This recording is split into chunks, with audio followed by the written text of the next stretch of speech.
The San Francisco skyline shimmered under the late afternoon sun, its glass towers reflecting a golden haze.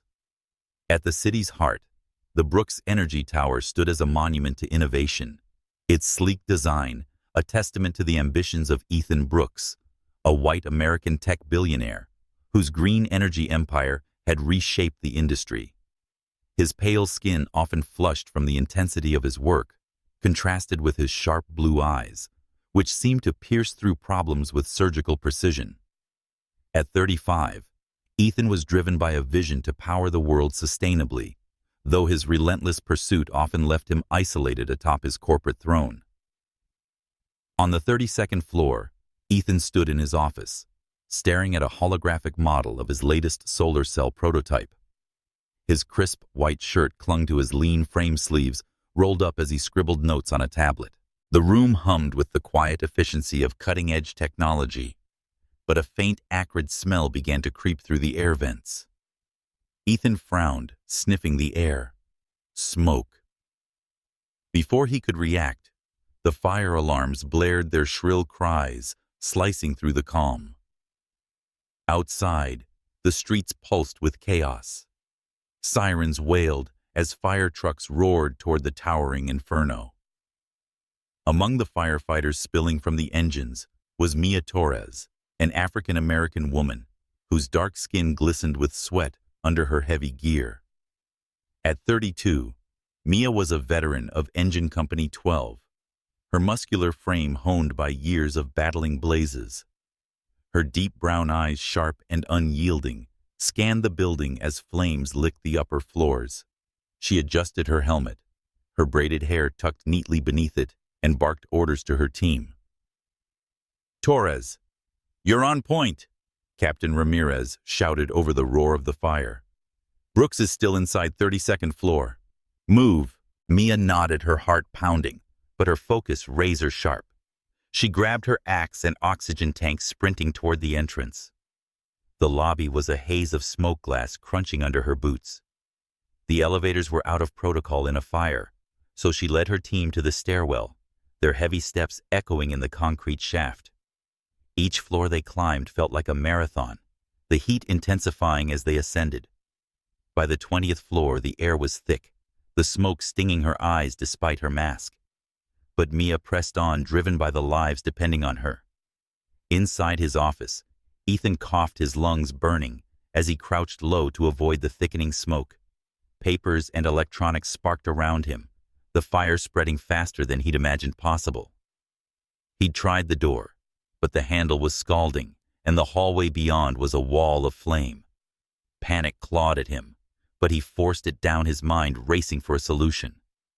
He was Ethan Brooks. Damn it, he didn't survive by giving up. He grabbed a chair, smashing it against the reinforced window, but the glass held firm. His strength was fading, the heat overwhelming.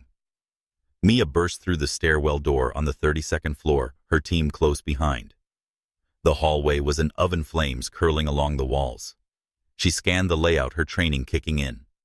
Brooks' office was at the end. She motioned for her team to douse the flames with foam as she advanced, her axe ready to break through any obstacles. The heat pressed against her suit, but she ignored it. Her focus singular. Find the civilian. "Brooks," she shouted, her voice muffled by her mask. "Ethan Brooks, where are you?" A faint thud answered her. She followed the sound, kicking open a door to find Ethan slumped against the wall, his face pale and streaked with soot. His blue eyes widened as he saw her, a figure emerging from the smoke like a warrior from legend. Mia didn't hesitate. She hauled him to his feet, her strength surprising him, and draped his arm over her shoulder. "Stay with me," she ordered, her tone firm but calm. "We're getting out." Ethan nodded weakly, his legs unsteady as she guided him through the chaos. The flames roared, louder debris falling as the ceiling groaned. Mia's team cleared a path, their hoses battling the fire, as she half-carried Ethan toward the stairwell. A beam crashed behind them, sending sparks flying, but Mia didn't flinch. She tightened her grip, her dark hands steady against Ethan's trembling frame. The descent was grueling each step, a fight against gravity and exhaustion. Ethan's coughs grew harsher, but Mia kept him moving, her voice a steady anchor. "Almost there, Brooks. Keep going." Her muscles screamed when they reached the lobby, but she pushed through, emerging into the cool night air. Paramedics swarmed, taking Ethan to an ambulance, as Mia ripped off her mask, gasping for breath. Her dark skin shone with sweat, her eyes scanning the crowd to ensure her team was safe. Ethan's oxygen mask pressed to his face stared at Mia as she stood silhouetted against the flames. Her presence was commanding, her strength undeniable. He'd built a fortune on control, but in that moment, he felt something shift: awe, gratitude, and something deeper he couldn't name. She'd saved his life, and the image of her stepping through the smoke would haunt him for days. As Mia checked in with her captain, a firefighter approached holding a scorched piece of equipment from the building. "Torres, look at this," he said, his voice low. "Wirings cut clean. This wasn't an accident." Mia's eyes narrowed, her mind racing. "Arson." She glanced at Ethan sitting up in the ambulance, his pale face set with determination as he spoke to a police officer. Something about the fire felt wrong, and her gut told her Ethan Brooks knew more than he let on. The days that followed were a blur of reports and headlines. The fire at Brooks' energy tower dominated the news with speculation about its cause. Ethan pored over security footage and forensic reports in his temporary office across town. His pale hands trembled as he reviewed the evidence: the cut wiring, the traces of accelerant. Someone had targeted him, and he felt he knew who. He'd built his company from nothing, a white kid from the Midwest with a knack for engineering and a chip on his shoulder. But success had enemies, and Ethan's past was littered with them. Richard Cole. His former partner came to mind, a man whose greed had clashed with Ethan's ideals, leading to a bitter split years ago. Could Richard be behind this? Determined to find answers, Ethan started with the woman who'd saved him. Mia Torres wasn't just a firefighter. She was a force, and he needed to thank her properly. He drove to Station 12, a squat brick building in the Mission District, its walls adorned with faded murals of firefighters in action. Inside, the air smelled of coffee and engine oil, the crew bustling with post-shift energy. Mia was in the garage checking equipment, her dark skin gleaming under the fluorescent lights. She wore a navy t-shirt with the station's logo, her braids in a tight bun. When Ethan approached her, eyes flicked up, wary but curious. "Ethan Brooks," she said, setting down a hose. "Didn't expect to see you here." "I owe you my life," Ethan said, his voice sincere. His pale face flushed slightly, his blue eyes meeting her brown ones. "I wanted to thank you in person, and I want to do more.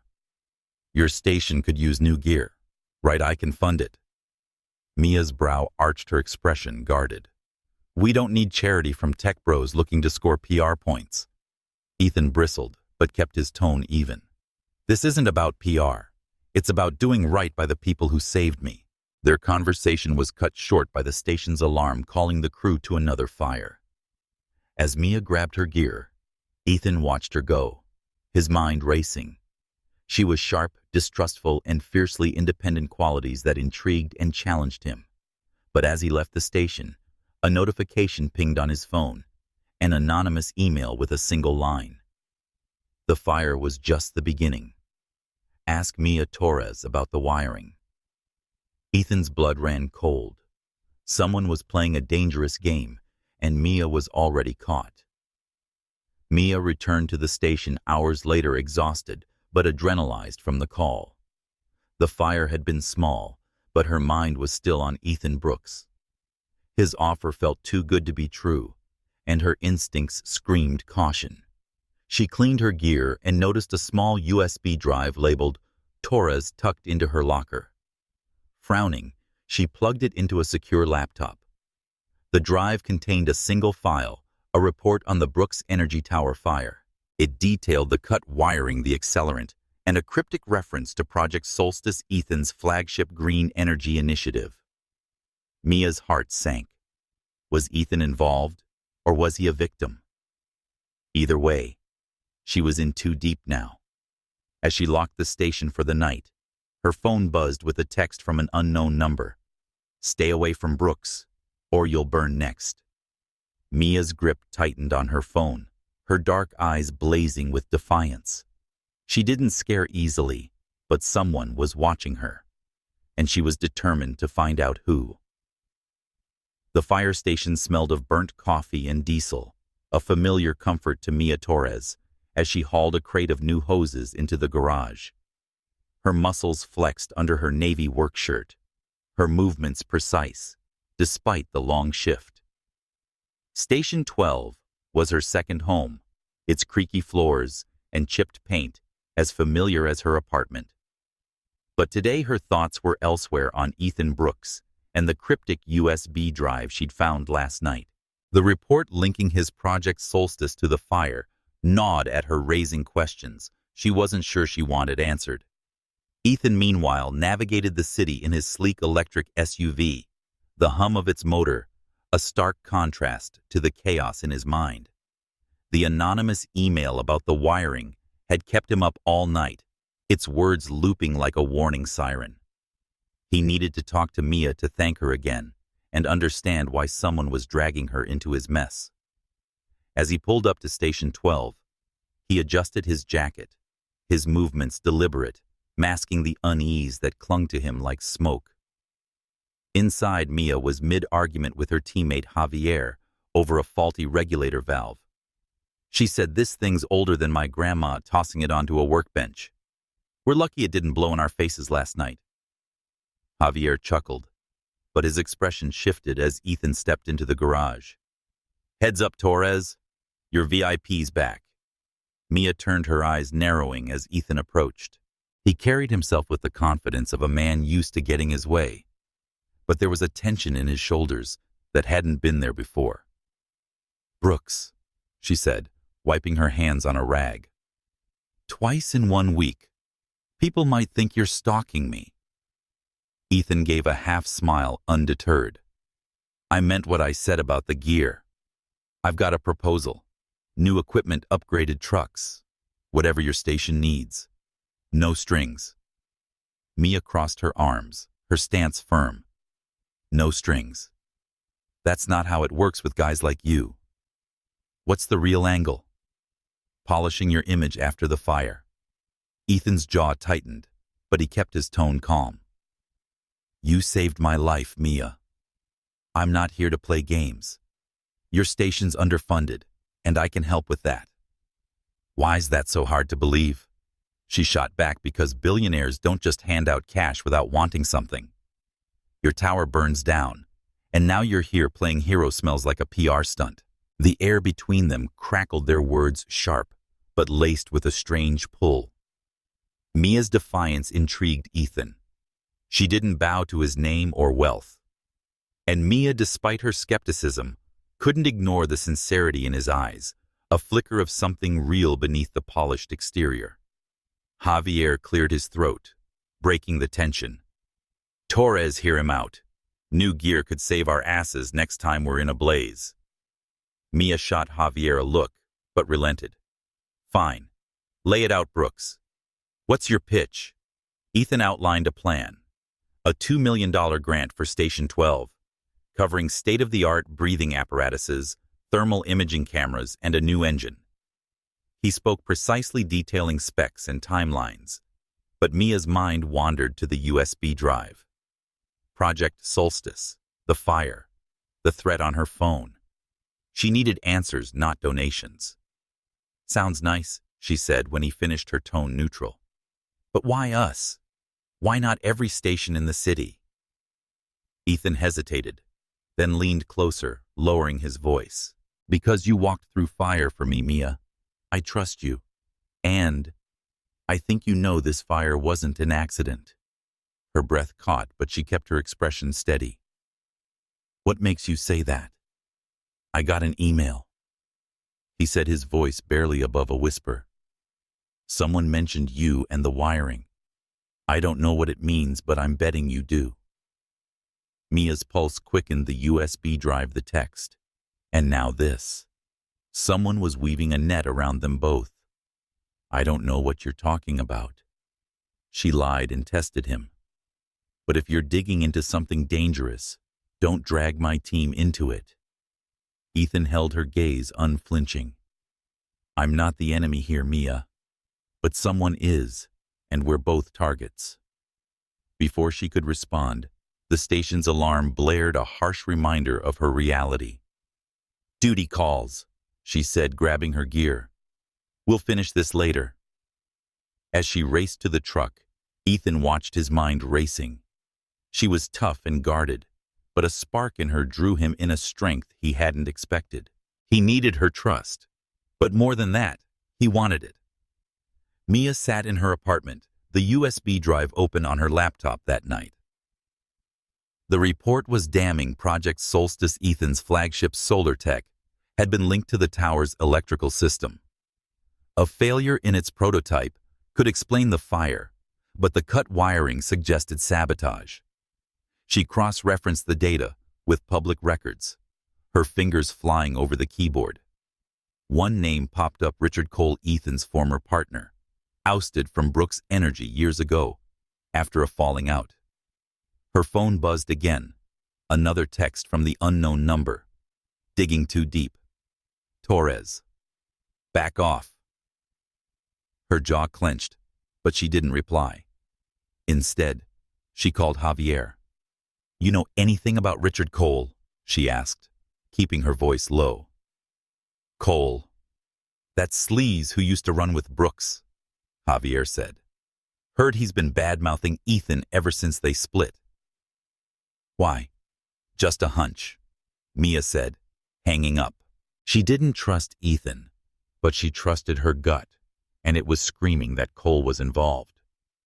The next day, Ethan returned to the station with a tablet loaded with specs for the new gear. Mia met him in the break room, her demeanor cooler than before. She said, you didn't mention Project Solstice yesterday, cutting to the chase. Why? Ethan's eyes widened slightly, but he recovered quickly. You've been doing homework. Please answer the question, she pressed. Solstice is my life's work, he said, his voice steady. It's a new solar cell efficient enough to power entire cities. The tower's system was a test bed. If someone tampered with it, then they wanted your project to fail, Mia finished. Or they wanted you dead. Ethan nodded, his expression grim. I need your help, Mia. You know fires. You saw the scene. If we can figure out how it started, we can trace it back to whoever did this. Mia studied him, weighing her options. He was a risk too rich, too connected, too much trouble. But the threats on her phone, the data on the drive, she couldn't walk away. I'm not your detective, she said finally. But I'll look at the evidence. For my team, not for you. Ethan smiled, a genuine warmth breaking through. Fair enough. As they pored over the fire report together, their shoulders brushing, Mia felt a spark, not of fire, but of something else. She pushed it down, focusing on the data. But Ethan's presence, his intensity, lingered like smoke she couldn't shake. Outside, a shadow watched from across the street, a phone in hand, typing. They're getting too close. The San Francisco morning was crisp, the fog rolling off the bay like a ghostly tide. Station 12 buzzed with its usual rhythm, firefighters polishing trucks, checking gear, trading jabs over lukewarm coffee.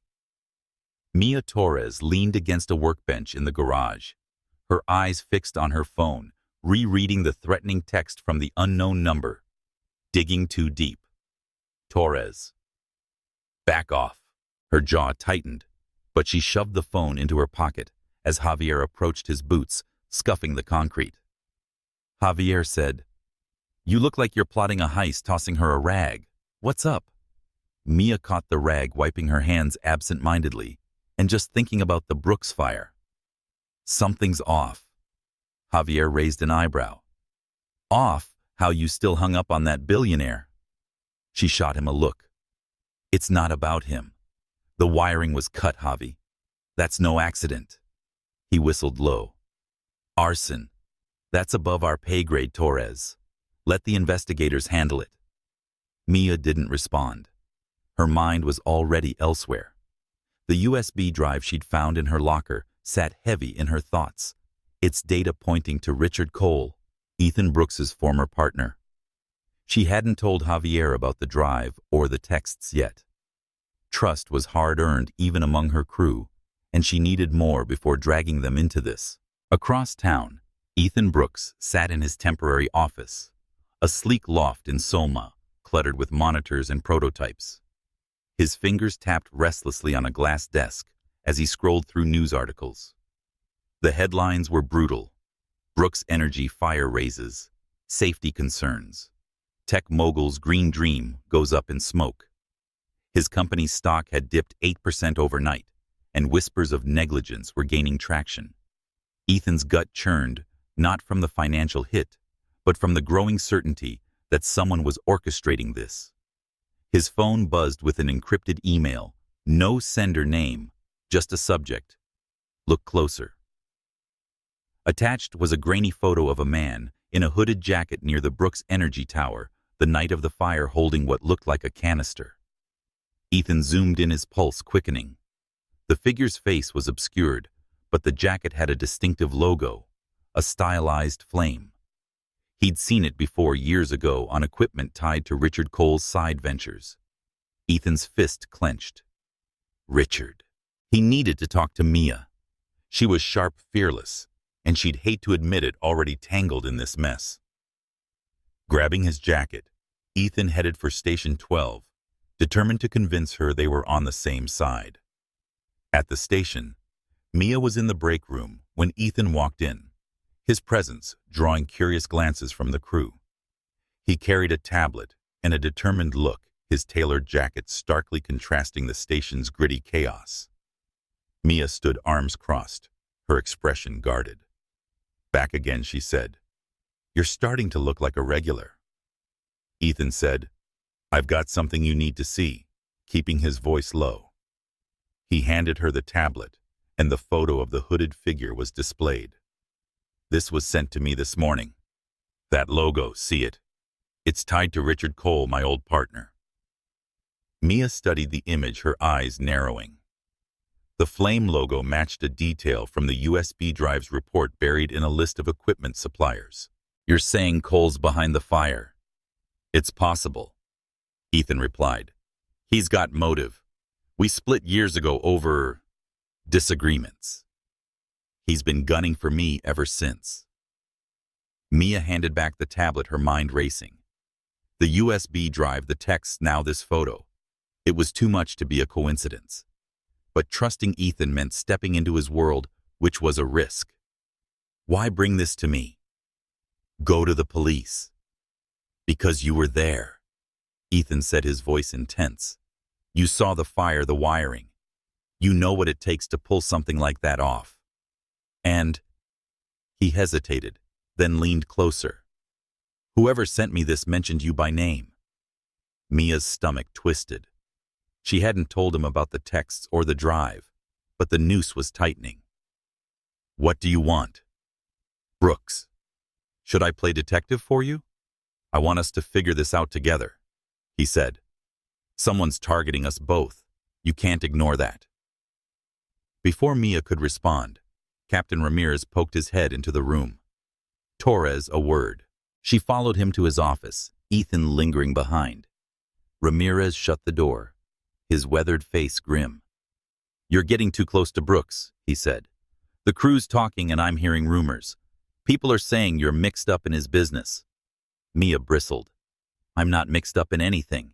He's offering to fund the station. That's it. Ramirez shook his head. He's in trouble, Mia. His company's under fire literally and figuratively. You're a firefighter, not his bodyguard. Stay clear or you'll get burned.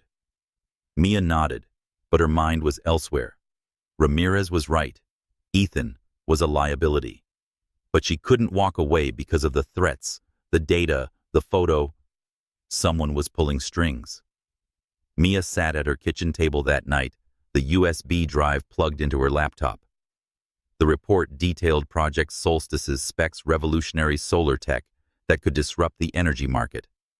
But buried in the fine print was a reference to a failed prototype linked to a minor fire years ago. Cole had been involved then too, before his falling out with Ethan. Mia's fingers froze on the keyboard as her phone buzzed with another text. "Stop digging, or your station burns next." Her heart pounded, but she forced herself to stay calm. She cross-referenced the drive's data with public records pulling up articles on Cole. He'd been a silent investor in several energy startups, all tanking after shady deals. The man was a vulture profiting off failure. If he was behind the fire, he wasn't working alone. Someone had access to Brooks' energy systems. Mia found Ethan waiting outside the station the next day, leaning against his SUV. "You didn't call," he said, half teasing, half serious. "Didn't know we were on a first-name basis," she shot back. But there was a flicker of amusement in her eyes. "I looked into Cole. He's dirty, but nothing solid ties him to the fire yet." Ethan nodded, impressed. "Then let's find something solid. I've got access to my company's logs, security, maintenance, all of it. If you're in, we can dig deeper." Mia hesitated. Ramirez's warning echoed in her head, but so did the threats on her phone. "Fine," she said. "But we do this my way. No secrets, Brooks." "Deal," he said, a spark of respect in his eyes. They spent the afternoon at Ethan's loft, poring over logs and blueprints. Mia's firefighting expertise gave her an edge. She spotted anomalies in the tower's electrical maintenance records entries that didn't match standard protocols. Ethan cross-checked them against employee access, his fingers flying over his tablet. "These changes were made remotely," he said. "Someone hacked in." Mia's phone buzzed again, but she ignored it, focusing on the screen. "Cole's got the know-how for this, doesn't he?" Ethan's face darkened. "He does. And the motive." As they worked, their banter softened, a tentative trust forming. Mia's sharp questions kept Ethan on his toes, while his tech savvy impressed her. But outside, the city hummed with rumors, and the news was uglier. A local outlet ran a story. Brooks' energy fire, arson suspected CEO under scrutiny. The article hinted at Ethan's negligence. Social media was eating it up. By evening, Mia's phone was flooded with notifications, texts from her crew, worried about the station's reputation. She stepped outside for air, Ethan following. "This is getting messy," she said, her voice tight. "Your drama's dragging my team down." Ethan said, "I didn't ask for this," his tone softer than usual. "But I'm not backing off. Neither should you." Mia met his gaze, her resolve hardening. "Then we find Cole. Fast." As they parted ways, a figure watched from a parked car across the street, typing into a burner phone. They're digging time to turn up the heat. The fire station's training yard was a patchwork of cracked asphalt and faded cones, but it was sacred ground to Mia Torres. She stood at the center barking orders as her crew ran drills, scaling ladders, hauling hoses, practicing rescues. Sweat beaded on her brow as she demonstrated a carry technique, her movements fluid, despite the weight of her gear. The rhythm of the work steadied her, a counterpoint to the chaos creeping into her life since Ethan Brooks walked into it. Ethan, meanwhile, was out of his element. He'd shown up at Station 12 unannounced, dressed in borrowed turnout gear that hung awkwardly on his lean frame. Mia reluctantly agreed to let him join a training session, partly to test his sincerity and keep him close while they dug into Richard Cole's trail. The crew had grumbled. Billionaires didn't belong in their world. But Mia saw something in Ethan's eyes. Determination, maybe even guilt. "Keep up, Brooks," Mia called as he struggled with a hose water spraying wildly.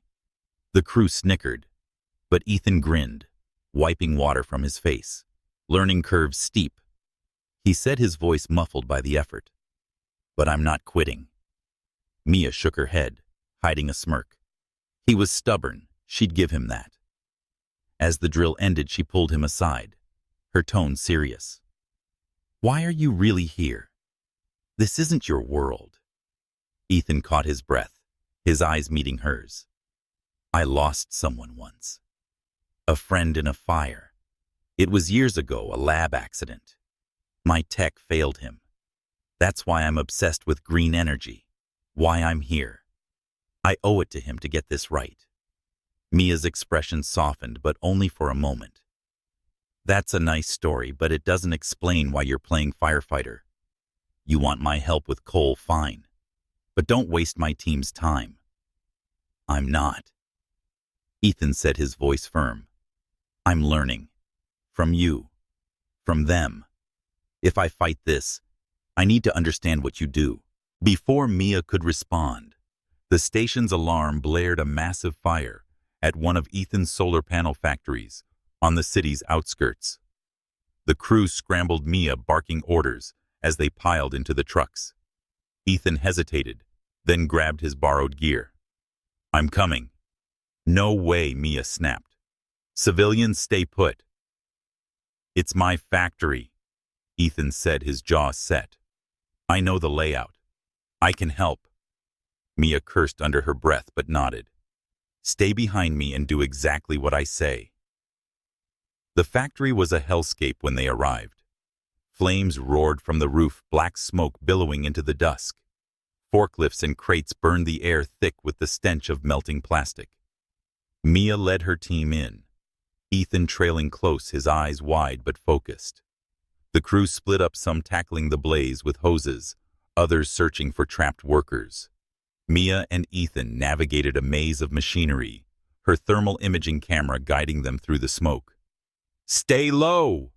she shouted, her voice cutting through the roar. Ethan obeyed, coughing as he followed. They found a worker trapped under a fallen beam, his leg pinned. Mia assessed the situation, her hands steady as she signaled Ethan to help lift. "On 3, she said. 1, 2, 3. They heaved, muscles straining, and freed the worker. Mia radioed for a medic as Ethan supported the man's weight, guiding him toward the exit. The ceiling groaned above, sparks raining down. Mia grabbed Ethan's arm, pulling him back, just as a chunk of debris crashed where he'd stood. "Move!" she yelled, shoving him forward. They stumbled into the night, and the worker was handed off to paramedics. Ethan doubled over, gasping, but Mia was already barking orders to her team, her focus unshakable. As the fire came under control, Mia turned to Ethan, her eyes blazing. "You could have died in there." "What were you thinking?" he said. "I was thinking about helping," his voice hoarse like you do. Mia shook her head, but something shifted in her gaze. Respect maybe, or understanding. She admitted, "You're not as useless as I thought," a faint smile breaking through. Ethan grinned, wiping soot from his face, high praise. But the moment was cut short by a news van pulling up, cameras flashing. A reporter shoved a mic in Ethan's face. "Mr. Brooks, is this another failure of your tech? Are you responsible for this fire?" Ethan's face hardened, but before he could speak, Mia stepped in. "He helped save a life tonight. Back off." The reporter hesitated, then retreated. Ethan looked at Mia, gratitude in his eyes. "Thanks for that," she said. "Don't get used to it." But her tone was lighter. The crew was abuzz with the night's events back at the station. Mia sat in the break room cleaning her gear when Javier slid into the seat across from her. "You and Brooks looked cozy out there," he teased. Mia rolled her eyes. "He's a liability, Javi. But he's not the enemy. Not yet." Javier's grin faded. "Be careful, Mia. The news is tearing him apart. Another fire at his factory. People say he's cutting corners, maybe even starting these fires for insurance." Mia frowned. The USB drive's data flashed in her mind, the failed prototype, Cole's involvement. "You think he's dirty?" "I think he's trouble," Javier said. "And you're too good to get caught in his mess." She didn't respond, Her thoughts tangled.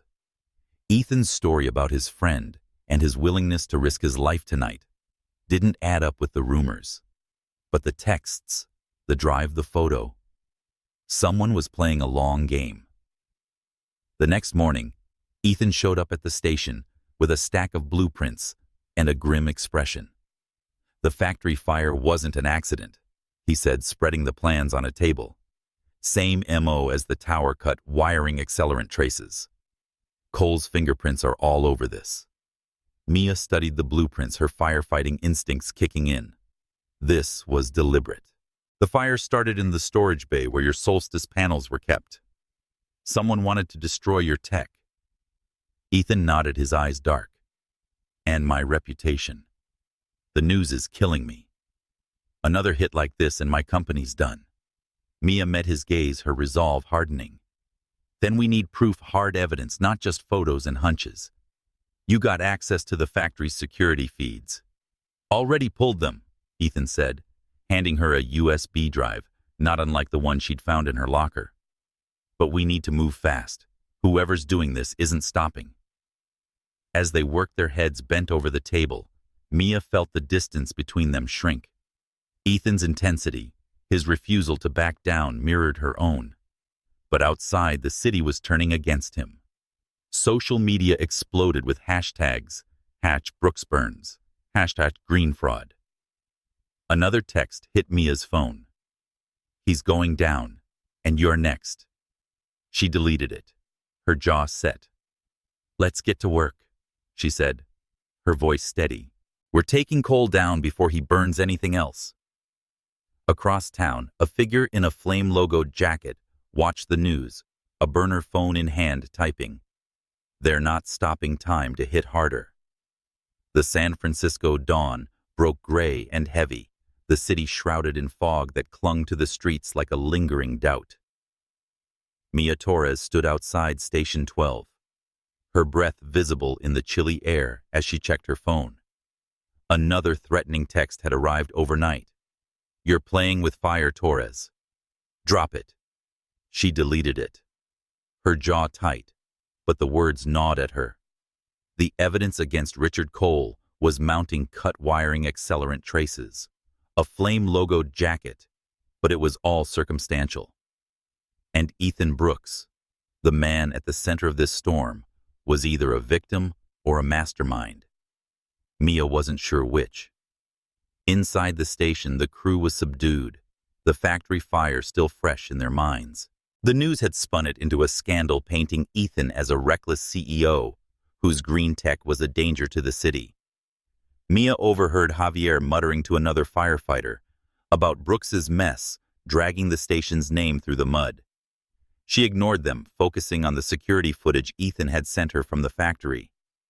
Grainy images showed a shadowed figure moving through the storage bay hours before the blaze, but the face was obscured.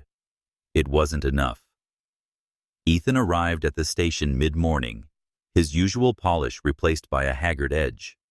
His jacket was rumpled, his eyes shadowed from sleepless nights.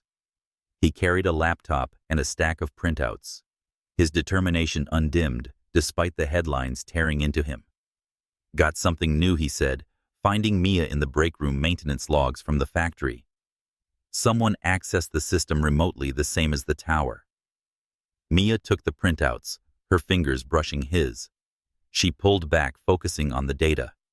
Same IP address, she asked. Not quite, Ethan said, opening his laptop. But the access pattern matches. Whoever did this knew our systems inside out. Cole worked on Solstice with me years ago. He'd know how to exploit it. Mia's eyes narrowed. You're quick to point at him. What if it's someone closer? An employee? Ethan met her gaze, unflinching. I've vetted my team. But I get it. You don't trust me yet. Trust is earned, Brooks, she said, her tone sharp but not unkind.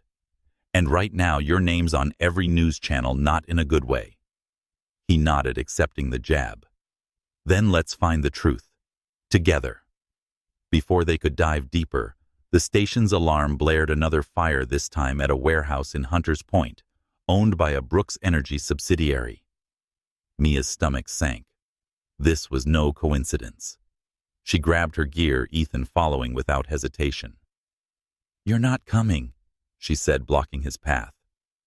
"It's my warehouse," he countered. "I know the layout. You need me." Mia cursed under her breath but relented. "Stay out of my way." The warehouse was a raging inferno when they arrived, flames leaping from shattered windows. The air was thick with acrid smoke, the heat of physical force. Mia led her team in her focus razor-sharp as she barked orders. Ethan stayed close. His borrowed gear was awkward, but his resolve was steady. The crew split up, some tackling the blaze with hoses, others searching for trapped workers.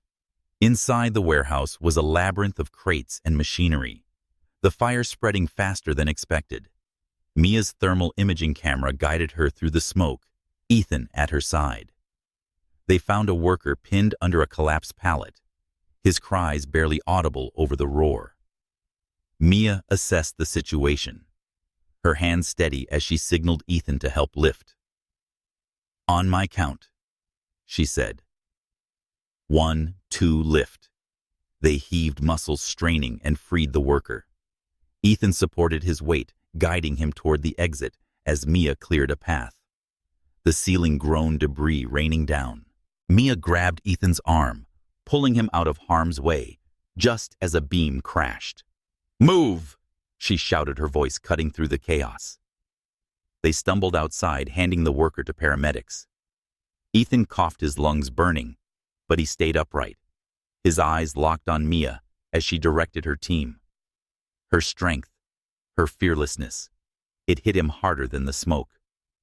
But as the fire came under control, a news crew descended, cameras flashing. "Mr. Brooks," a reporter shouted, "another fire at your property. Are you cutting corners to save costs?" Ethan's jaw clenched, but before he could respond, a new headline flashed on the reporter's tablet. "Brooks, energy accused of tax evasion." The words hit like a punch. Ethan's company was hemorrhaging credibility, its stock plummeting 15% in hours. He turned to Mia, his expression raw. "This isn't me." Mia studied him, her instincts warring. The texts, the fires now. This she wanted to believe him, but doubt lingered. "Then prove it," she said quietly. "Because right now, the world thinks you're the bad guy." The crew was tense at the station, the news playing on a loop in the break room. Mia cleaned her gear, her mind racing. Ethan's story about his friend's death, his risk-taking in the warehouse. It didn't align with a man who'd burn his own empire. But the evidence was stacking against him, and her own team was starting to question her involvement. Javier cornered her in the garage. "Torres, you're too deep in this. Brooks is toxic. The brass is watching us now, thanks to him." "I'm not in his pocket," Mia snapped. "I'm figuring out who's targeting us. You saw the wiring at the tower. This isn't random." Javier shook his head. "Just watch your back. You're not a cop." Mia didn't respond, but his words stung. She was a firefighter, not a detective, yet she chased leads with a billionaire she barely trusted. That night, she met Ethan at his loft, the city skyline glittering through the windows. He'd pulled more data, security logs, employee records, anything pointing to Cole. As they worked, Mia noticed the strain in Ethan's posture, the weight of the accusations wearing him down. She said, "You don't talk much about that friend you lost," breaking the silence, "the one in the fire." Ethan's hands stilled on his keyboard. His name was Sam. "We were working on a prototype in the early days of Brooks Energy. I missed a flaw in the design. Its spark caught fire. He didn't make it out." His voice was low, raw. "I've been trying to make it right ever since." Mia nodded, the confession shifting something in her. "That's why Solstice matters so much." "Yeah," he said, meeting her eyes. "And why I can't let Cole or whoever's behind this destroy it." They worked late, their heads bent over the data, their shoulders brushing. Mia felt the pull between them, a connection she couldn't ignore. but as she left her phone buzzed with another text. "You're next, Torres." She deleted it, her resolve hardening. She was in too deep to back out now. The next day, the news hit harder. A leaked document claimed Ethan had dodged taxes through offshore accounts, further tanking his company's stock. Mia watched the reports at the station, her crew's whispers growing louder. She confronted Ethan at his office, her frustration boiling over. "Is any of this true?" she demanded, tossing a printout of the tax story on his desk. "Because if you're lying to me, Brooks, I'm done." Ethan stood, his eyes fierce. "It's a lie. Cole's behind this, I know it. He's got the connections to plant stories and fake documents. He wants to ruin me." "Then give me something solid," Mia said. "I'm risking my career here." Ethan handed her a new USB drive. Bank records. They show payments from Cole to a shell company tied to the flame-logoed equipment. It's not proof of arson, but it's a start. Mia took the drive, her fingers lingering on his. "No more secrets," she said. "If we're doing this, it's all in." "Deal." Ethan said, a flicker of relief in his eyes. As Mia left, the news played a new angle. Brooks Energy's CEO linked to arson cover-up. The city turned against him, and Mia was caught in the crossfire. But the spark between them, forged in the heat of the warehouse fire, was growing stronger, and she wasn't sure she could or wanted to put it out. The air in Station 12 was tense, the usual banter replaced by hushed conversations and wary glances. Mia Torres sat in the break room, the news blaring on the TV. Brooks Energy scandal deepens, CEO accused of environmental fraud. The latest hit was a forged report leaked to the press, claiming Ethan's Solstice project had caused environmental damage through faulty testing.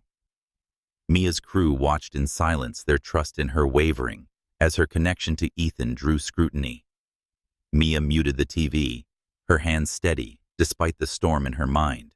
The USB drive Ethan had given her sat in her pocket, its bank records linking Richard Cole to a shell company. It was a lead, but not enough to clear Ethan's name or hers.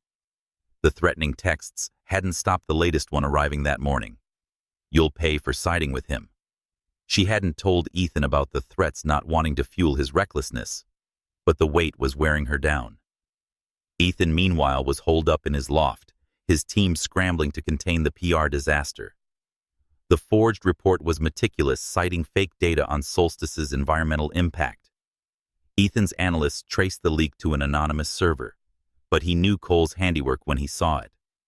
The man had always been a snake, twisting truths to serve his greed.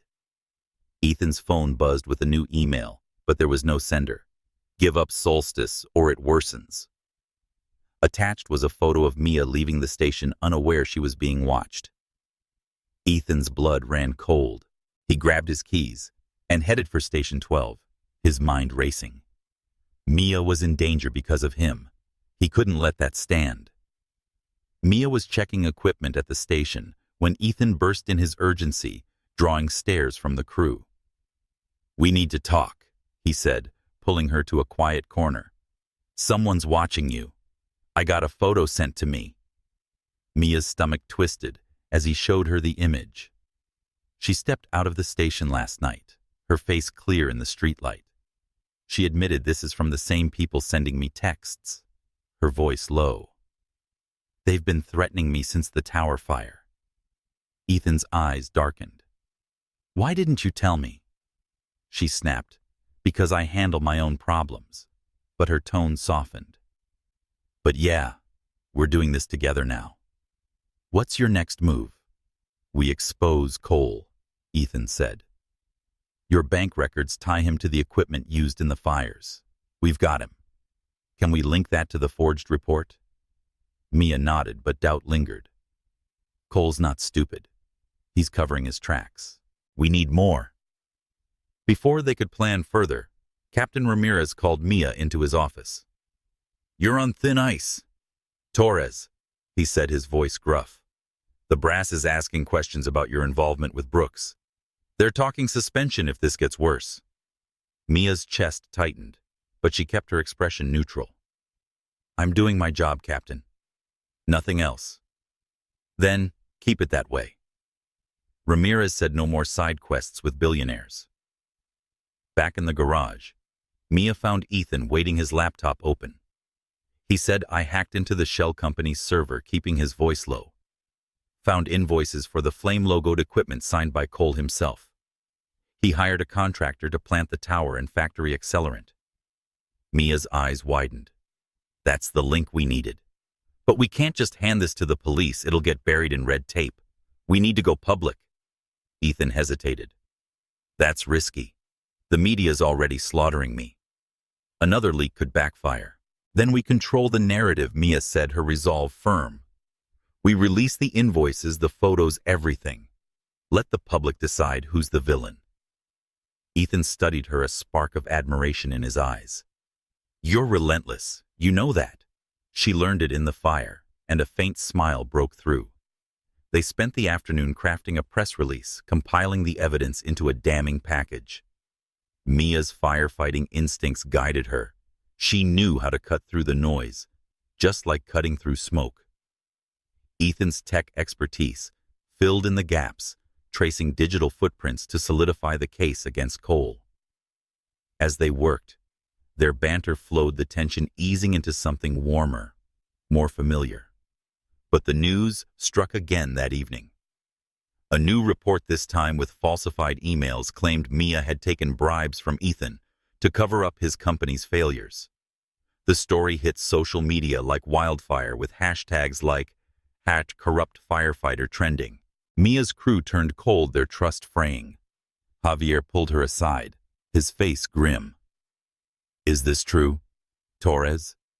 You're taking money from him." "No," Mia said, her voice steady, but her heart racing. "It's a lie. Cole's trying to discredit me." "Then prove it," Javier said, echoing her earlier words to Ethan, "because this is tearing us apart." Mia's phone buzzed with another text. "Told you to back off. Now you burn." She deleted it, her hands shaking. She found Ethan outside, his face pale as he scrolled through the news. "They're coming for you now," he said. "This is my fault." "No," Mia said, her voice fierce. "This is Cole's doing. We end this. Now." They finalized the press release and sent it to every major outlet in the city. The evidence was clear. Invoices, photos, server logs, all pointing to Cole's sabotage. But as they hit send, Ethan's phone rang, an unknown number. He answered, his face hardening, as a distorted voice spoke. "You're too late, Brooks. The subsequent fire's already set." Mia overheard, her blood running cold. "Where?" she demanded. Ethan hung up, his expression grim. He didn't say. "But it's big. We need to warn your team." They raced to the station, Mia briefing Ramirez on the threat. The captain was skeptical, but mobilized the crew, alerting every station. As Mia suited up, Ethan grabbed her arm. "I'm coming with you." "No," she said, pulling free. "You've done enough. This is my fight now." But Ethan's eyes were fierce. "It's our fight, Mia. I'm not letting you face this alone." She hesitated, then nodded. The spark between them was undeniable, a flame neither could extinguish. But as they prepared for the unknown, a shadow moved outside the station, a figure in a flame-logoed jacket, watching, waiting, ready to strike. The San Francisco night was restless. The city's pulse quickened by the latest headlines branding Mia Torres, a corrupt firefighter, and Ethan Brooks, a corporate villain. Station 12 felt like a pressure cooker. The crew's usual camaraderie replaced by sidelong glances and whispered doubts. Mia stood in the garage, checking her gear with mechanical precision, her mind tangled with anger and resolve. The forged emails, claiming she'd taken bribes from Ethan, had hit hard, threatening her career and the trust of her team. The anonymous texts, "You burn next," still haunted her, but she pushed them down, focusing on the evidence they'd sent to the press, invoices, server logs, photos, all pointing to Richard Cole. Ethan arrived at the station just after midnight, his face drawn from battling the media storm. His tailored jacket was replaced by a simple hoodie, as if he were trying to shed the billionaire label. He found Mia alone, her hands gripping a hose nozzle like a lifeline. "You saw the news," he said, his voice low. "I'm sorry, Mia. This is because of me." She turned her eyes fierce. "Don't apologize. Cole's the one pulling the strings. But I need to know everything, Ethan, no more half-truths. If we're fighting this, I want complete transparency." Ethan nodded, his expression raw. He led her to the break room, shutting the door against the curious eyes of the crew. "There's something I haven't told you," he said, his voice steady but heavy. "Years ago, when I started Brooks Energy, there was a fire. A small one in a lab. My fault, a flaw in a battery prototype I designed. No one died, but it could have been bad. I covered it up and paid off the inspectors. I was young, stupid, scared. That's what Cole's holding over me. He was there, knew everything." Mia's jaw tightened, but she kept her gaze steady. "So he's using that to frame you now?" "I think so," Ethan said. "The forged emails, the tax evasion claims, and the environmental report are all built on that kernel of truth. He's twisting it to destroy me and you." Mia leaned against the table, processing. The confession didn't surprise her. She'd sensed Ethan was carrying something heavy, but it complicated things. "You should have told me sooner," she said. "If this comes out, it'll bury you. And me." "I know," Ethan said, stepping closer. "That's why I'm telling you now. I trust you, Mia, more than anyone." The air between them thickened, charged with something beyond the case. Mia felt the pull toward him and the way his honesty cracked her defenses. But trust was a battlefield, and she wasn't ready to surrender. "Trust goes both ways," she said. "If we're doing this, no more secrets. And we take Cole down, no matter what it costs." Ethan nodded, a spark of admiration in his eyes. "Deal." Captain Ramirez burst in before they could plan further, his face grim. "Torres, we've got a problem. City Hall's pulling our funding. They're saying your involvement with Brooks is a liability. Effective immediately, we're on a skeleton budget." Mia's heart sank. "This is Cole," she said. "He's hitting us where it hurts." Ramirez's eyes narrowed. "Then fix it, Torres, or you're out." Mia and Ethan met at his loft the next day, and the city skyline was a stark backdrop to their urgency. They spread the evidence: Cole's invoices, the flame-logoed jacket photo, the server logs. Mia's firefighting instincts kicked in, analyzing the patterns like she would a blaze. "He's escalating," she said. "The fires, the leaks, now the budget cut. He's trying to isolate us." Ethan nodded, his fingers flying over his laptop. "I'm tracking his financials. He's funneled money through 3 shell companies, but I found a 4th. It's linked to a contractor working on the tower in the factory." Mia leaned over, studying the screen. Their shoulders brushed, and she didn't pull away. "We've got him. Can we tie that contractor to the accelerant?" They worked through the morning, piecing together a timeline. The contractor Vargas had a history of shady jobs tied to Cole's ventures. Mia cross-referenced his name with fire department records, finding a report of him at the tower site days before the blaze. "This is it," she said, her voice tight with excitement. "We've got a name, a connection." But the victory was short-lived. Mia's phone buzzed with a news alert. Firefighter Torres implicated in Brooks scandal. The article cited anonymous sources claiming she'd falsified reports to protect Ethan. Her crew's group chat lit up, Javier's message blunt. "This faithful Mia." She slammed her phone down, her hands shaking. "He's ruining me." Ethan reached for her hand, then stopped, sensing her need for space. "We'll fight this," he said, "together." Mia met his gaze, her anger softening. His determination, his willingness to stand with her, it was breaking through her walls. "Why are you doing this?" she asked. "You could walk away, save your company." "Let me take the fall," Ethan said, Because you walked through fire for me. His voice low.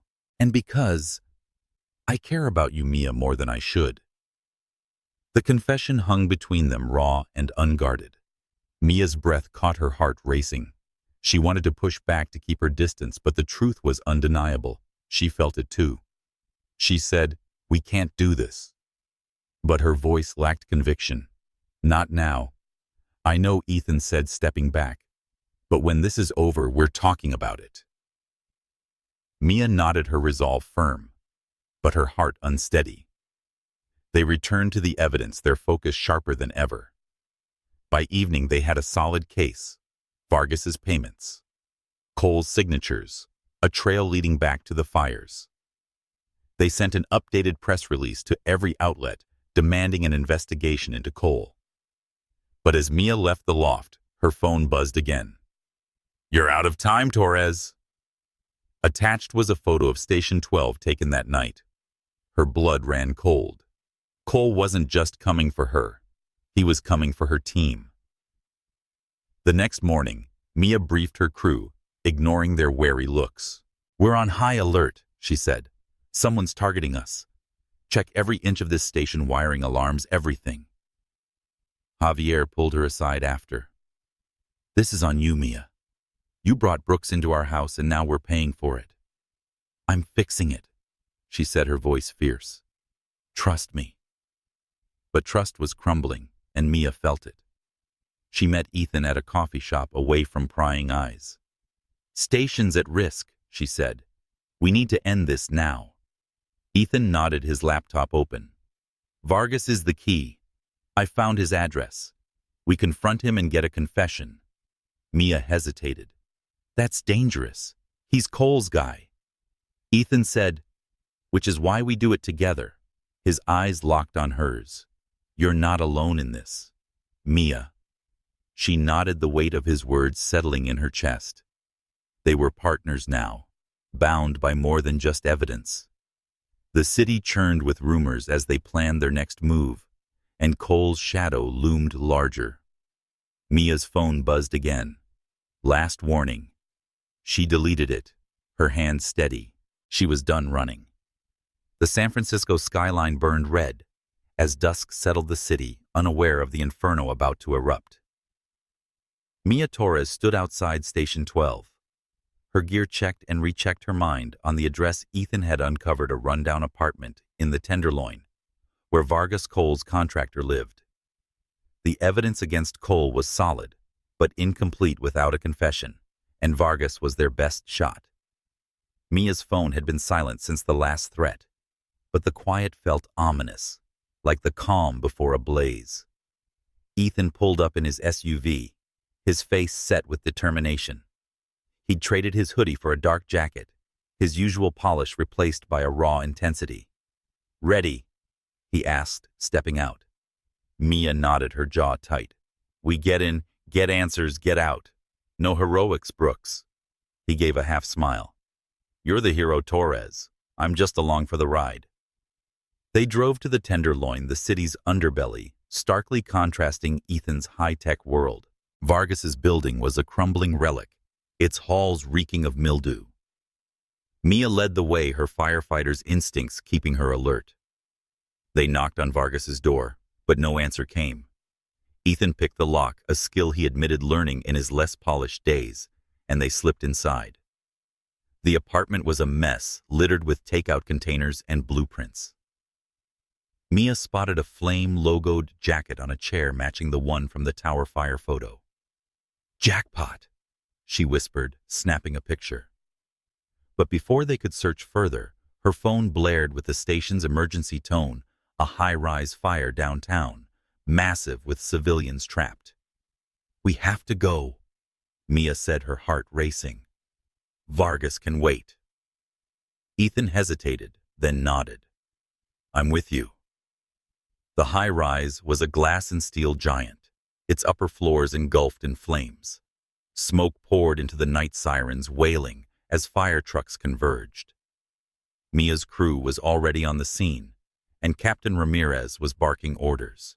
She suited up, and Ethan grabbed spare gear despite her protests. I know the building, he said. It's a Brooks Energy client. I can guide you. Mia didn't have time to argue. Stay close, she snapped, leading her team inside. The lobby was chaos evacuees, streaming out as smoke thickened. Mia's radio crackled with reports of trapped workers on the 15th floor. She and Ethan took the stairwell, her team splitting off to tackle the blaze from below. The heat was suffocating the air, a haze of ash. Mia's thermal imaging camera guided them, but the fire was spreading fast, fed by something unnatural accelerant, she was sure. Ethan kept pace. His breathing labored, but his focus sharp. They reached the 15th floor, finding a group of workers huddled in a conference room, the door blocked by debris. Please help me, Mia shouted, grabbing her axe. Ethan joined her, their hands working in sync to clear the wreckage. The ceiling groaned, sparks raining down. Mia's training kept her steady, but Ethan's presence grounded her in a way she hadn't expected. They freed the door, ushering the workers toward the stairwell. But the fire surged, a wall of flame cutting off their escape. Mia's heart pounded as she scanned for options. Service elevator, Ethan said, pointing to a hallway. It's reinforced, might still be working. Against protocol, Mia said, but the flames left no choice. They herded the workers to the elevator, and Mia pried the doors open with her axe. The car was intact, but the power flickered. Ethan hot-wired the panel, his hands steady despite the chaos. The elevator lurched downward, the workers' panicked breaths filling the space. As they neared the ground floor, a deafening crash shook the building. The elevator stalled, trapped between floors. Smoke seeped through the seams, and Mia's radio crackled with Ramirez's voice. Torres, get out! The structure's failing! Mia met Ethan's eyes, a silent agreement passing between them. They pried open the hatch, boosting the workers to the floor, above where firefighters were waiting. But as Mia climbed, the elevator shuddered, cables snapping. Ethan grabbed her, pulling her up as the car plummeted, crashing below in sparks. They collapsed on the floor, gasping, the workers safe, but the building crumbling. Mia's arm was burned, the pain sharp but ignorable. Ethan was worse, blood seeped from a gash on his side, debris having caught him during the escape. You're hurt, Mia said, her voice tight. I'm fine, he lied, wincing as she helped him up. They staggered to the stairwell, leaning on each other as the fire roared behind. The moment felt surreal, the line between life and death razor thin. Mia's hand gripped his, her strength anchoring them both. Outside, paramedics swarmed, bandaging Ethan as Mia briefed Ramirez. The fire was under control, but the damage was done. Another Brooks-linked building, another headline. Mia's crew watched her. Their trust was fractured, but their respect for her actions was undeniable. Ethan patched up, but pale, met her gaze across the chaos. You saved me again, he said, his voice barely audible. You saved me too. She admitted, the words heavy with meaning. In that moment, staring into his eyes, Mia knew the spark between them had ignited into something deeper, something she couldn't deny even if it scared her. The crew was quiet at the station, processing the night's losses. The news was relentless, spinning the high-rise fire as another Brooks failure.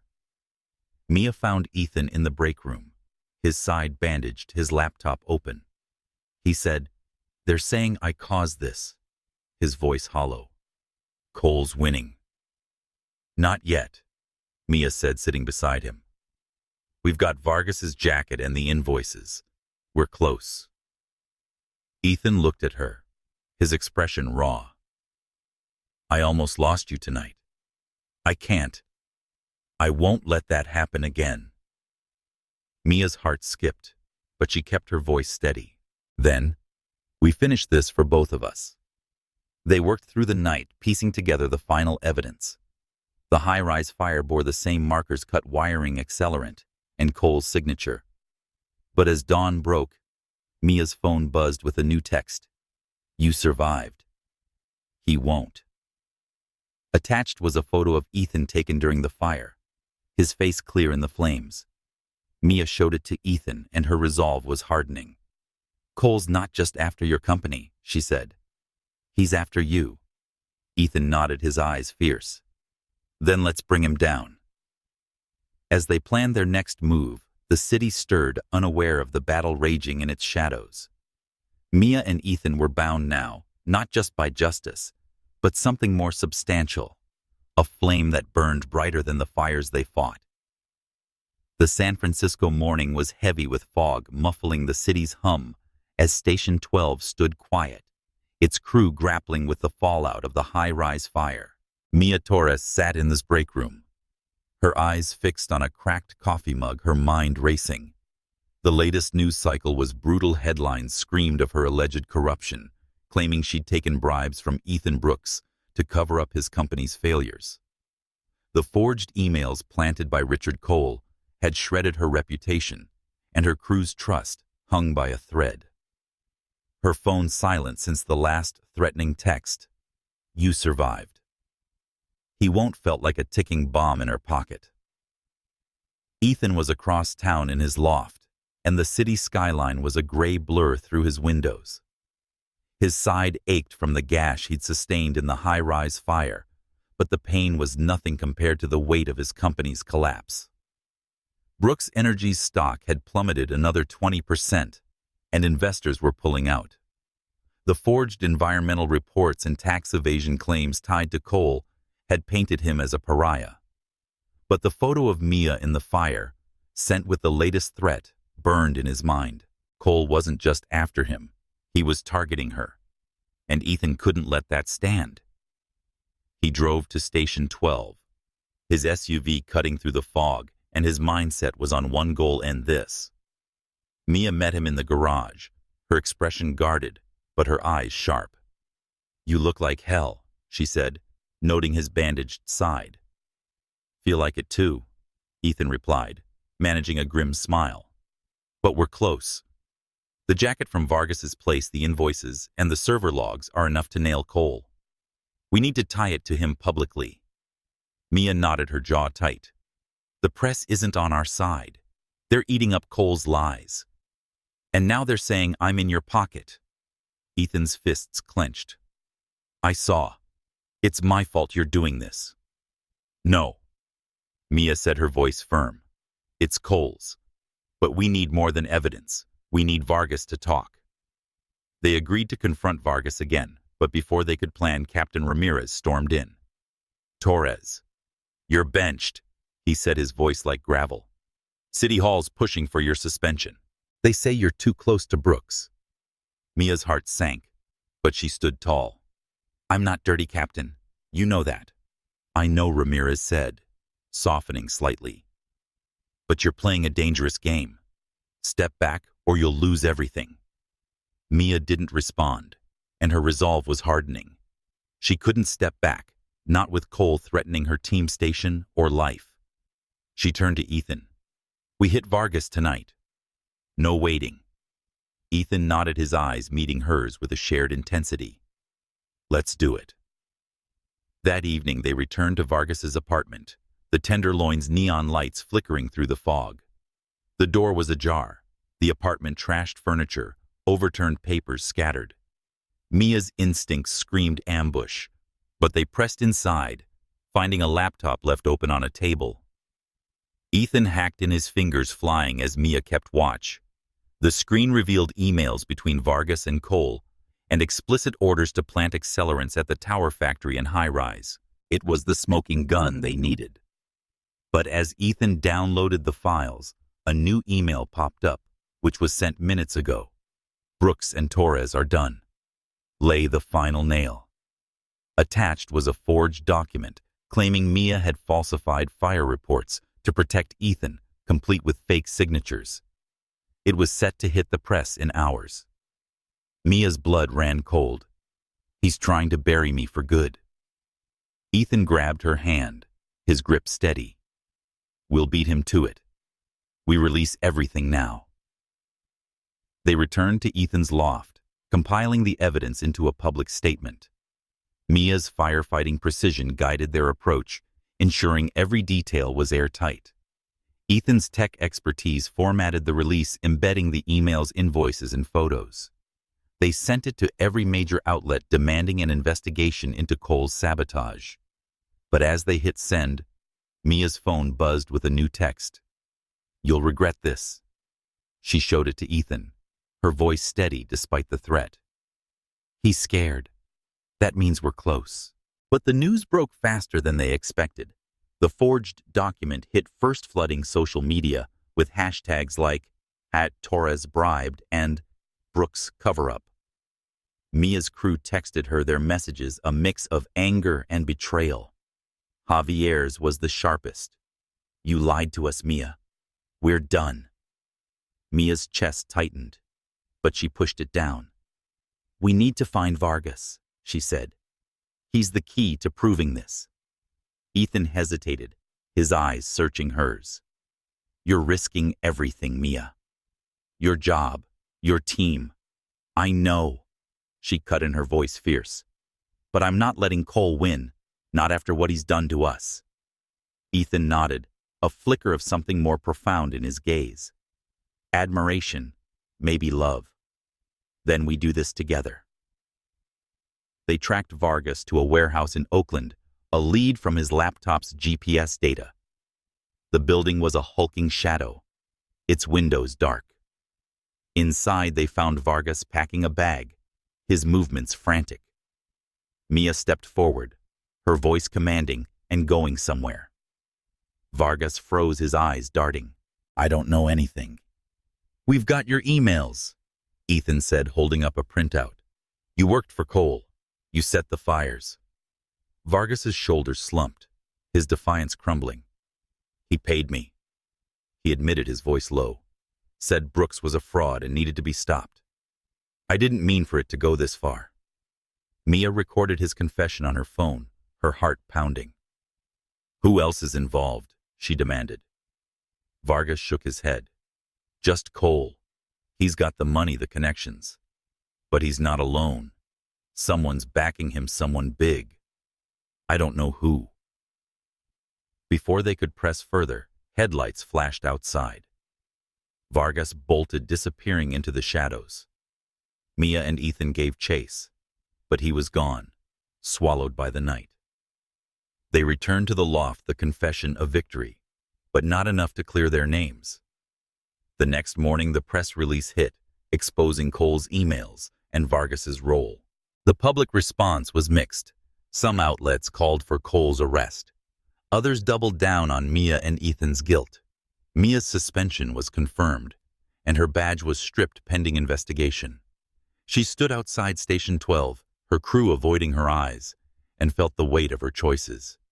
Ethan found her there, his face grim but resolute. "I'm shutting down Solstice," he said. "The project's tainted now.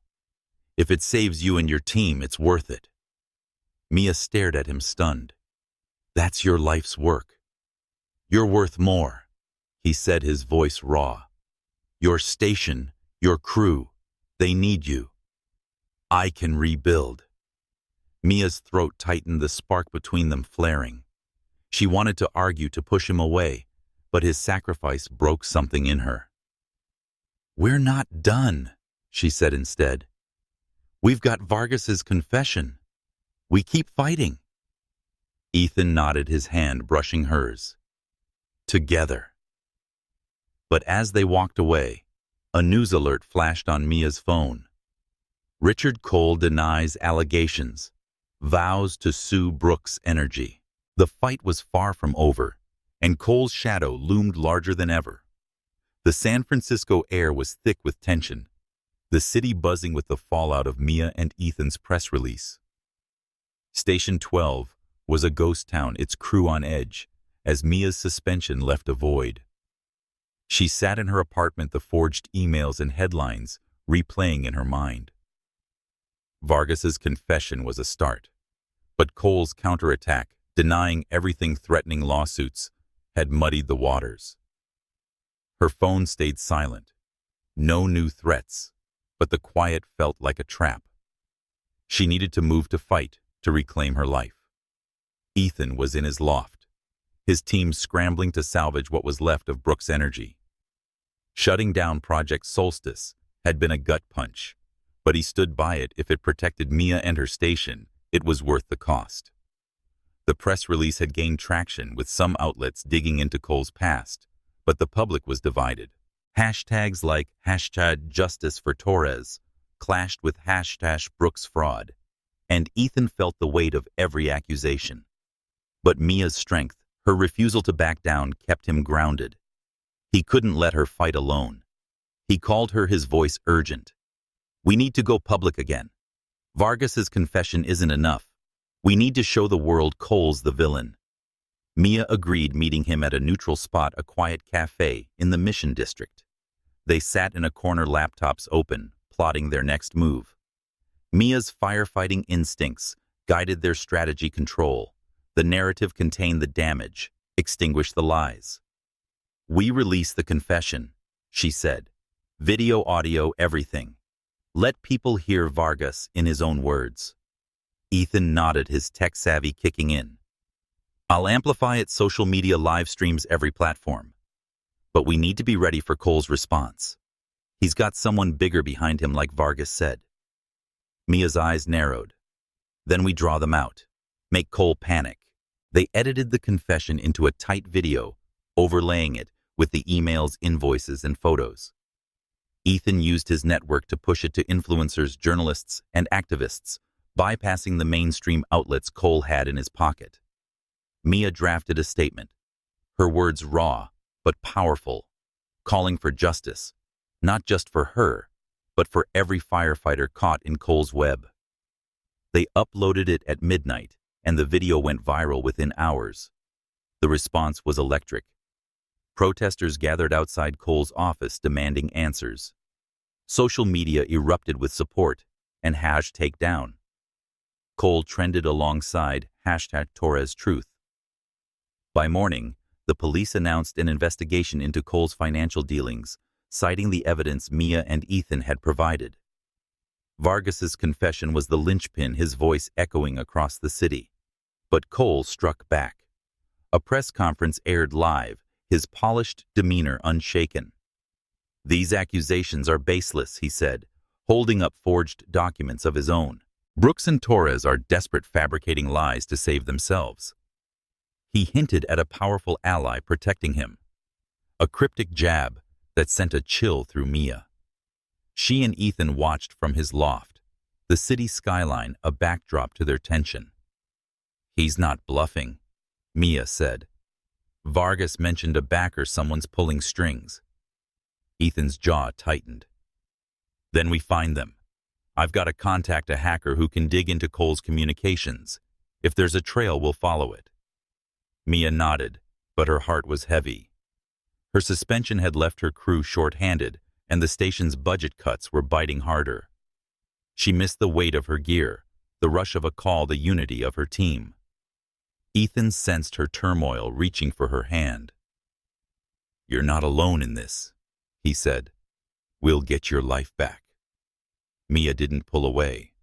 The warmth of his touch grounded her. "And yours," she said, her voice soft but firm. "We're in this together." The hacker came through that night, delivering encrypted emails between Cole and an unknown figure called the Patron. The emails discussed payments, sabotage plans, and a cryptic mention of clearing the board. Mia and Ethan cross-referenced the data with fire department records, finding a pattern. Every fire had targeted a Brooks energy project tied to Solstice, designed to cripple Ethan's legacy. They took the new evidence to a trusted journalist, a friend of Mia's from her early days on the job. The story broke the next day. Richard Cole linked to arson conspiracy. The article detailed the emails, the Patron's involvement, and Vargas's confession, painting Cole as the mastermind. Protests grew louder, and the police raided Cole's office, arresting him on charges of fraud and conspiracy to commit arson. Mia and Ethan watched the arrest on the news, a weight lifting, but it was not gone. "It's not over," Mia said, her eyes on the screen. "The Patron's still out there." Ethan nodded, his hand brushing hers. We'll find them. But for now, we won. You're clear, Mia. She shook her head. Not yet. My crew still doesn't trust me. The station's still broken. Then we fix it. Ethan said, his voice resolute. I'm funding a new training center for your station. No strings. It's the least I can do. Mia looked at him, the spark between them undeniable. You don't quit, do you? Not when it comes to you, he said, his eyes locked on hers. The city began to shift, public support swinging back to Mia and Ethan. Petitions called for her reinstatement, and donations poured in for Station 12. But as they celebrated their victory, a final email hit Ethan's inbox, and there was no sender. You stopped Cole, but I'm still here. Attached was a photo of the high-rise fire Mia and Ethan silhouetted against the flames. Mia's phone buzzed simultaneously, and a text from an unknown number said, "This isn't over." She met Ethan's gaze, their resolve mirrored. Cole was down, but the real fight, the Patron, was still in the shadows, waiting to strike. The San Francisco morning was crisp, the fog lifting to reveal a city stirring with cautious hope. Station 12 buzzed with a different energy, less tense, more purposeful, as the crew processed the news of Richard Cole's arrest. Mia Torres stood in the garage, polishing a fire truck's chrome. Her movements steady, but her mind restless. The public tide was turning with petitions demanding her reinstatement, gaining thousands of signatures, but her suspension still stung. Her crew's trust was mending, yet the shadow of the Patron Cole's mysterious backer loomed large. The latest threat. This isn't over sat heavy in her pocket, a reminder that the fight wasn't done. Across town, Ethan Brooks paced his loft, the skyline a glittering backdrop to his churning thoughts. Shutting down Project Solstice had saved Mia's station, but gutted his company's future. Thanks to the viral exposure of Cole's crimes, Brooks' energy was stabilizing, but the stock was still shaky, and investors were wary. The emailed photo of him and Mia in the high-rise fire, and the Patron's message kept him on edge. Someone was still out there pulling strings. But Mia's strength, her unrelenting drive, anchored him. He couldn't let her face this alone. Ethan arrived at Station 12 with a proposal, his usual polish, replaced by a quiet resolve. He found Mia in the break room, her crew giving her space, but no longer avoiding her eyes. He said, "I've got an idea," and set a tablet on the table. Brooks Energy funds a community fire training center. State-of-the-art, open to the public, run by your team. It'll rebuild trust and secure your station's future. Mia's brow arched, skeptical but intrigued. You're still throwing money at problems, Brooks. Not at all problems, he said, his voice earnest at solutions. Your crew deserves this. You deserve this. She studied the plan's blueprints for a sleek facility with simulation rooms, medical bays, and public outreach spaces. It was ambitious even for Ethan. Why us? She asked. You could fund any station. Because you walked through fire for me, Ethan said, his eyes locked on hers. And because I believe in you, Mia. You're the heart of this. The words hit deeper than she expected, stirring the spark between them. Mia pushed it down, focusing on the plan. If I'm running this, it's on my terms. Community first, no corporate branding. Ethan grinned. Deal. The following week was a whirlwind. Ethan secured permits, leveraging his connections to fast-track construction. Mia rallied her crew, pitching the training center to restore their reputation and serve the city. Javier was hesitant, but came around, his loyalty to Mia outweighing his doubts. You're crazy, Torres, he said, clapping her shoulder. But I'm in. Captain Ramirez reinstated Mia, citing public pressure and the evidence clearing her name. She returned to duty, her badge heavy with meaning, but the station's budget was still razor-thin. The training center was their lifeline, and Mia threw herself into planning, working with Ethan to design a facility that honored firefighters' grit while embracing cutting-edge tech. They met daily at the construction site, a vacant lot near the bay, transformed into a hive of activity. Mia's firefighting expertise shaped the layout realistic burn rooms, obstacle courses, hazmat sims, while Ethan's tech knowledge integrated VR training and energy-efficient systems. Their collaboration was seamless, their banter lightening the weight of their shared fight. But the patron's shadow lingered. Mia's phone stayed silent, but Ethan received another email. "The center won't save you."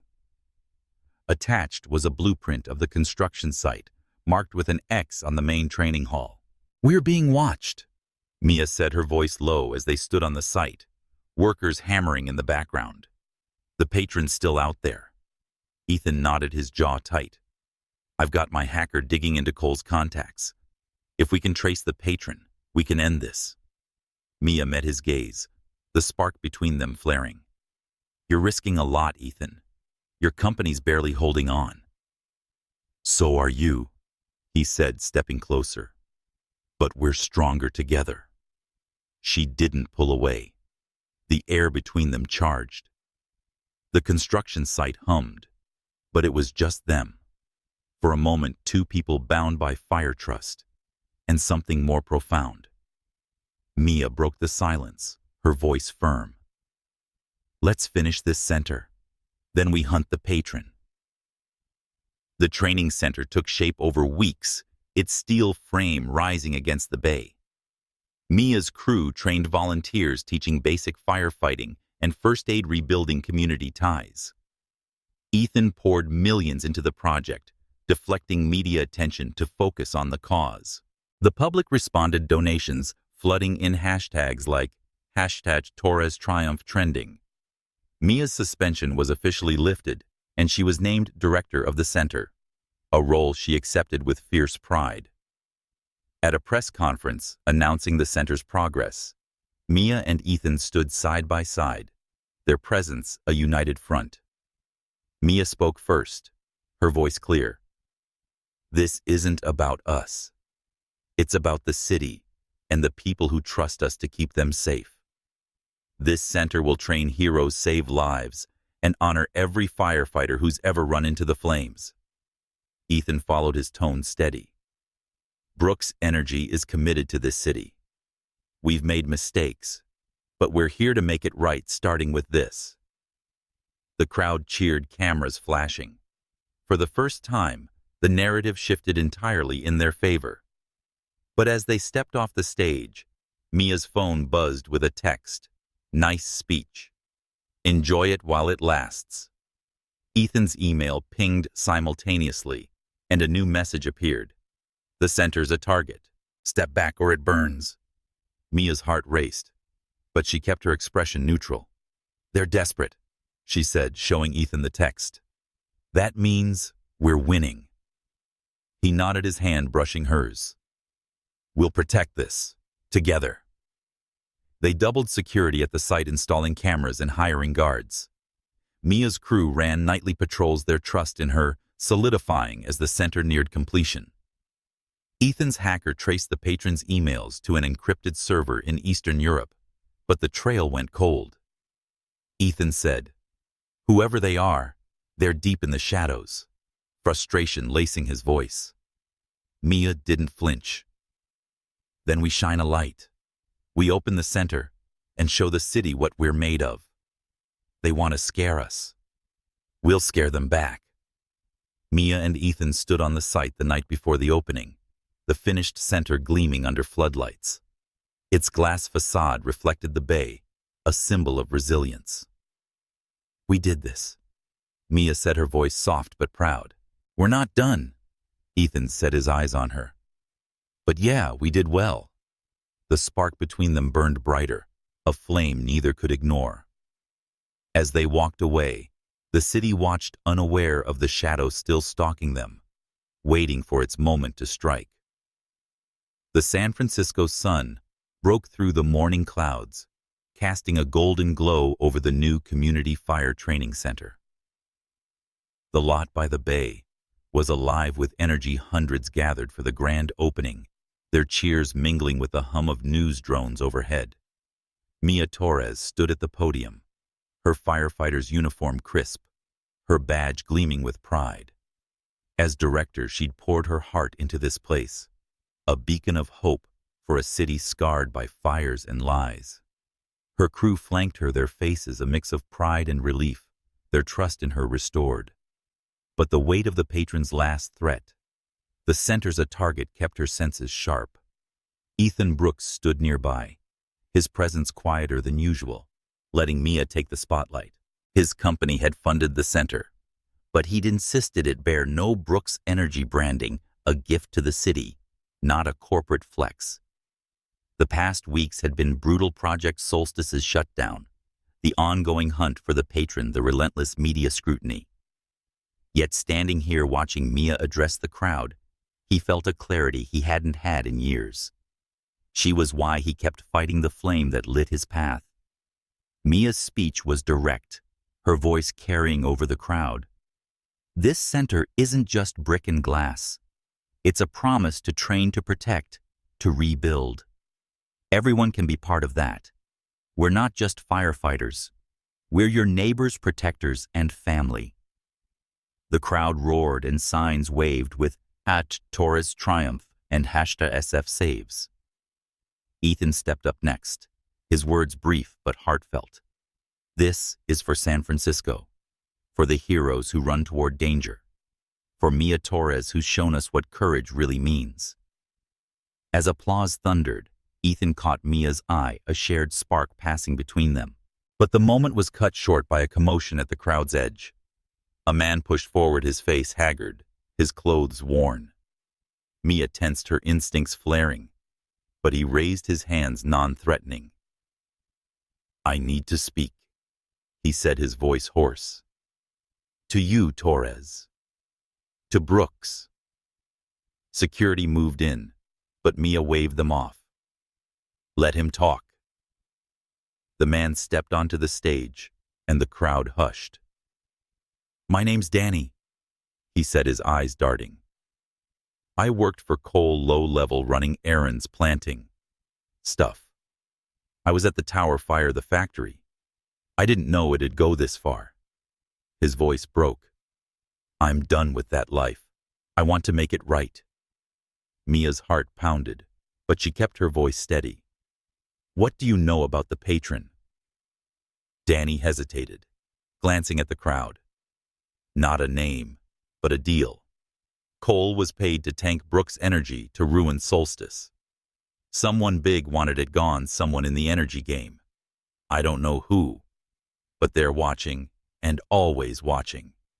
Ethan stepped forward, his voice calm but firm. "You have proof." Danny pulled a USB drive from his pocket, handing it to Mia. "Recordings, payments, and some emails. It's not everything, but it's a start." The crowd murmured, cameras flashing. Mia took the drive, her mind racing. This was the break they needed, but also meant the patron was closer than ever. She nodded at Danny. "You did the right thing. We'll protect you." As security escorted Danny away, the ceremony continued, but Mia and Ethan were already planning. They slipped into the center's command room, plugging the drive into a secure laptop. The files were raw, grainy audio of Cole discussing the boss bank transfers to offshore accounts, and fragments of emails mentioning a clean sweep of Brooks Energy. It wasn't enough to name the patron, but it was enough to keep digging. "We're close," Mia said, her eyes on the screen. "They're scared, or Danny wouldn't have come forward." Ethan nodded, his hand brushing hers. "You were incredible out there. This center, it's your legacy." Mia smiled, the weight of the fight easing momentarily. "Our legacy, Brooks. You didn't back down either." The crowd outside chanted her name, the opening ceremony peaking with a ribbon cutting. Mia and Ethan returned to the stage, scissors in hand, their hands touching as they cut the ribbon. The center's doors opened, and volunteers streamed in for the first training session. But as the celebration continued, Ethan pulled Mia aside, his expression serious. He said, "There's something I need to do," his voice low. He reached into his pocket, pulling out a small box. Inside was a ring, simple but striking, forged from a twisted shard of metal. salvaged from the Brooks Energy Tower, where they'd first met in the flames. "Mia Torres," he said, dropping to one knee, the crowd gasping. "You've saved my life, my heart, my everything. Will you marry me?" Mia's breath caught the world narrowing to just them. The spark that had burned through every fire and threat blazed now undeniable. She looked into his eyes, seeing that the billionaire and the man who'd stood with her risked everything for her. "Yes," she said, her voice steady but soft. "Yes, Ethan." The crowd erupted cheers, drowning out the city's hum. Ethan slid the ring onto her finger, its weight a promise forged in fire. They embraced the moment raw and honest, a victory over the shadows that had tried to tear them apart. But as they pulled back, Danny's words echoed in Mia's mind. They're watching. The patron was still out there, their identity, a mystery, their threat lingering. Mia met Ethan's gaze, her resolve mirrored in his eyes. "We're not done," she said, her hand tightening on his. "I know," Ethan said, his voice fierce, "but we'll face it together." As the ceremony wound down, Danny approached them again, his eyes haunted but determined.